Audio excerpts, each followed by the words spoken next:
isang Venetian scholar sa kanyang sinunat na libro na The First Voyage Around the World. Pinaiwan niya ang ibang mga kawal kasama si Rao Mabon sa barko at sinabing sila ay manunod lamang sa napipintong labanan. Si Magallanes ay nagpakilos lamang ng 49 na katao na may mga espada, kalasag, pana at mga baril at naglayag papuntang Mactan sa umaga ng 27 ng Abril at inutusan niya na natitirang tripulante sa barko na magbigay lamang ng suporta sa pamamagitan ng pagkanyon sa panig ni Dato Lapu-Lapu. Pagkatapos ay tinangka ni Magallanes na takutin ng mga katutubo sa pamamagitan ng pagsunog ng ilang mga kabahayan. Ang pagsunog nito ay ang nagpagalit kay Lapu-Lapu at sa kanyang mga mandirigma at dahil rito lumusob ang nasahigit na 1,000 mandirigma na Mactan. Yan ay ayon sa pagtataya ni Antonio Pigafetta. At sa puntong ito, gumamit ng kakaibang taktika ang mga mandirigma kung saan ang isang batalyon na mandirigma ay diretsong lulusob sa hanin ng kalaban habang ang 2 batalyon naman ay tatakbo sa magkabilaang direksyon upang palibutan ang kalaban. Habang nagaganap ang labanan, ang ilan sa kanila ay tumakbo at 10 hanggang 15 lamang ang natitirang nakikipaglaban kasama si Fernando Magallanes. Nawala na rin ng sesay ang kanilang mga kanyon sa barko sapagkat sila ay malayo at hindi na ito maabot. Ayon muli sa salaysay ni Antonio Pigafetta, ang isa sa kanila ay sinugatan si Magallanes sa kaliwang binti ng isang malaking kampilan at sinugatan sa braso sa pamamagitan ng isang sibat. Bilang resulta, ang aming kapitan ay natumba at agad silang sumugod sa kanya na may mga sibat at kawayan at kasama ang kanilang mga kampilan hanggang sa namatay ang aming pinuno na aming tunay na gabay. Description about the book First Voyage Around the World by Antonio Pigafetta.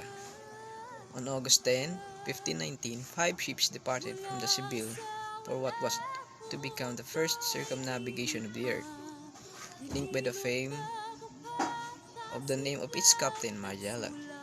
Much of the expedition is known through the travelogue of one of the few members who returned to Spain, which is Antonio Pigafetta. At the beginning of his 1982 novel lecture, Gabriel Garcia Marquez provided a memorable introduction of Pigafetta's book when he evoked the Renaissance traveler who went with Magellan on the first voyage around the world and wrote a strictly accurate account that nonetheless resembles a venture into fantasy. But Pigafetta's book is far from being just a marble-filled travel narrative. Indeed, its remarkably accurate ethnographic and geographical account of the circumnavigation has guaranteed its status among modern historiographers of the earliest contacts between Europeans and East Indies. Contextual analysis. First, let us start from the background of the author. Ana Itor wrote The First Voyage Around the World by Antonio Pigafetta in September 2017. She lives in Italy, Milan, the capital of Lombardy, the second most popular city in the Italy after Rome. She has a degree in foreign languages and works as a librarian and an interpreter.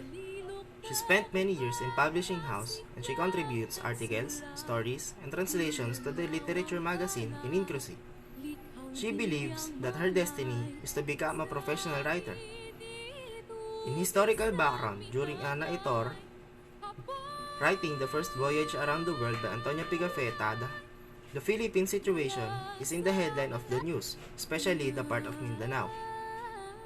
During September 2017, the Filipino situation in Mindanao is very restricted due to the Marawi siege.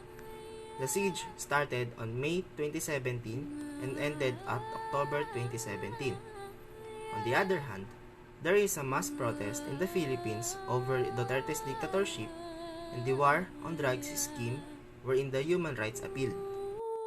Antonio Pigafetta, an Italian scholar and explorer, was a member of the expedition that was once led by Ferdinand Magellan.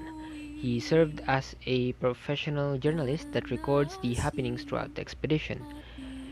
His work or his surviving journal actually garnered quite a bit of an interest for the people of the West and has become an important piece for defining the New World for the Europeans. His work is also known for vividly describing the pre-colonial state of the Philippines and is an important piece for studying the history of the Philippines altogether. But of course, his work is not without a flaw, and it is recommended to the readers that they should consider the era and the background of which the author was from in order to fully absorb the content of the chronicles. A specific example of this is the prominent mention of gold in the chronicle. The prominent mention of gold in the chronicle is actually a mirror to the mercantilist system that once ruled during the 16th century.